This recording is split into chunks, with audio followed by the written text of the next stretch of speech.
보호했다가 보호자가 나타나니까 인도해줬다, 넘겨줬다 했을 때 이제 아이를 달래주기도 하고 빵도 사주고 우유도 사주고 했을 때 빵값 우유값을 청구할 수 있다. 이걸 사무관리라 그럽니다. 이런 거 불법행위 사무관리 이런 거는 우리 중개사 시험 범위가 아니기 때문에 제가 간단하게 말씀드린다는 거 이해하시기 바라겠습니다. 자, 그런데 요 부분이 간단하면서도 헷갈립니다. 그러면 앞부분은 법률 요건, 뒷부분 법률 효과인데 법률 요건을 구성하는 낱낱의 사실을 이번에는 법률 사실이라 그렇게 말해요. 법률 사실. 또 어떤 분은 이렇게 질문합니다. 법률 요건과 법률 사실이 동의어죠? 절대로 동의 아닙니다.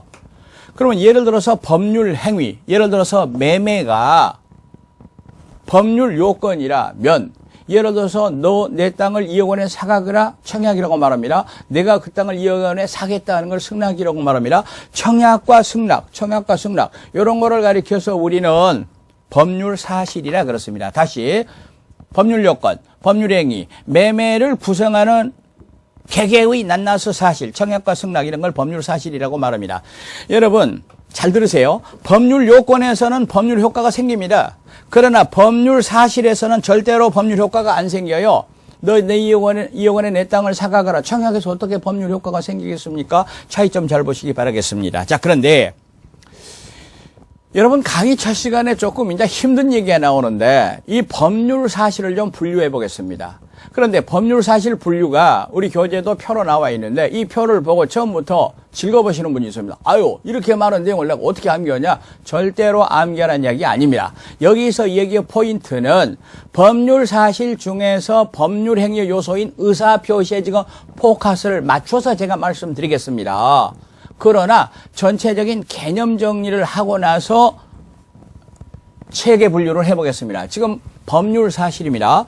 법률 사실을 크게 논았더니 두 가지로 논아지더라. 용태하고 사건입니다. 차이점. 용태는 많든 적든 간에 사람의 정신작용, 의식작용이 포함되어 있다 하는 걸 가리켜서 용태라고 말을 합니다. 여러분 용태는 법률 요건 아닙니다. 법률 사실입니다.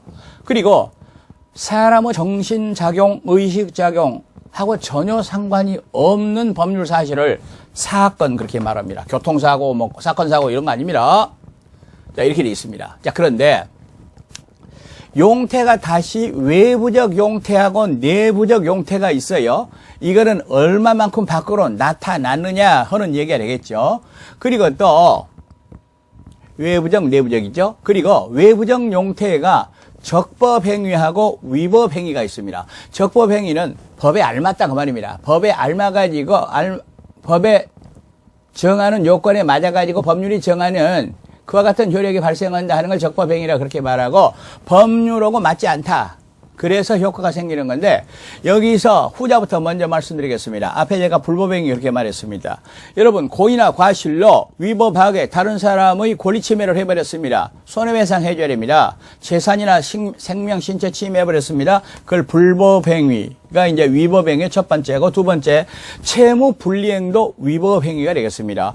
채무불이행 예를 들어서 집을 팔기로 해놓고 약속 다 해놓고 날짜가 지나도록 말이죠. 집을 이전을 안 해줍니다. 채무불이행입니다. 손해배상 해줘야 됩니다. 물론 나중에 보니까 계약 해제도 되더라. 이런 거는 법에 위반돼 가지고 또 일정한 효과가 생겼습니다. 자, 그런데 법에 알맞아 가지고 효과가 생기는 것 중에서 의사 표시가 있는데 이게 이제 우리가 앞으로 집중적으로 검토할 겁니다. 의사 표시하고 의사 표시하고 아주 근사한 것, 비슷한 게 있는데 의사 표시 아닌 게 있어요. 그걸 가리켜서 우리는 준법률 행위라고 말을 합니다.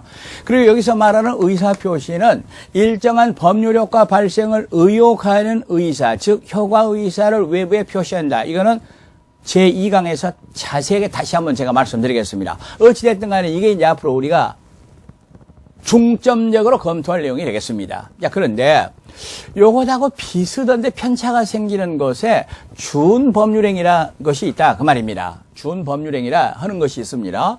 그런데 준법률행위에는 첫째가 의사의 통지, 둘째가 관념의 통지, 세 번째가 감정의 표시. 참으로 이 시간 제가 죄송합니다.